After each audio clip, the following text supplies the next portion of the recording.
Le projet régional de santé est un document rédigé après beaucoup de réunions de travail et une mobilisation importante des différents partenaires professionnels et associatifs.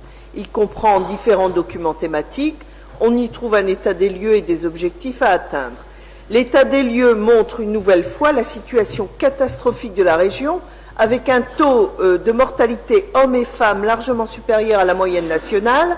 Il fait apparaître les zones de désert médical et globalement les difficultés rencontrées par la population pour accéder aux soins de proximité. Enfin, il met en évidence les besoins énormes dans le domaine médico-social, avec un taux important de personnes en situation de handicap et des personnes qui meurent plus vite qu'ailleurs, mais dont l'état de santé est tel que les dépenses de santé pour le soin sont aussi plus importantes qu'ailleurs. Le département du Nord est moins pire, notamment sur la métropole, là où l'on trouve le CHR de Lille. Y aurait-il un lien? Beaucoup de médecins et spécialistes, meilleure santé, c'est normal. Par ailleurs, il faut le rappeler, des villes comme Lille ont depuis longtemps mis en place des plans et actions de prévention santé, tout comme le département du Nord d'ailleurs, qui pendant de très nombreuses années a mis des moyens financiers et humains avec des professionnels de santé dans le PMI et a réussi à faire diminuer la mortalité infantile. La nouvelle écriture régionale, avec des territoires de proximité qui n'ont rien de proximité, noie les difficultés dans une réflexion globale et finalement amenuise nos besoins. Des territoires en difficulté sont mis en concurrence pour avoir non pas du surplus, mais le minimum d'équipement, par exemple un scanner.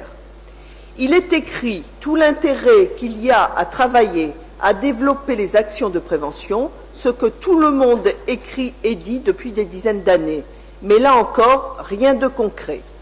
Nous faisons encore le constat de nos établissements hospitaliers sont tous en difficulté budgétaire, que les EHPAD sont en difficulté et qu'il n'y a pas assez de places, de structures, mais également d'équipements plus autonomes, de logements accompagnés, tant pour les personnes âgées que celles en situation de handicap. Nous sommes tous d'accord pour qu'il y ait beaucoup de moyens sur la prévention, mais il faut entre 10 et 20 ans, suivant le cas, pour voir les effets d'une action sur un sujet.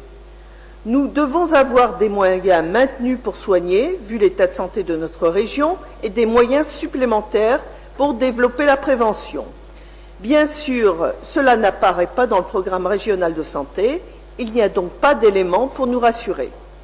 L'avis rédigé par le département reprend beaucoup de ces remarques, mais nous allons voter contre, car nous pensons que le PRS doit écrire formellement les besoins financiers dont nous avons besoin. Car si nous votons cet avis, ce qui apparaîtra, ce sera que les élus ont voté pour le PRS. Alors, pour une fois, affirmons notre désaccord et demandons des financements supplémentaires. Je vous remercie.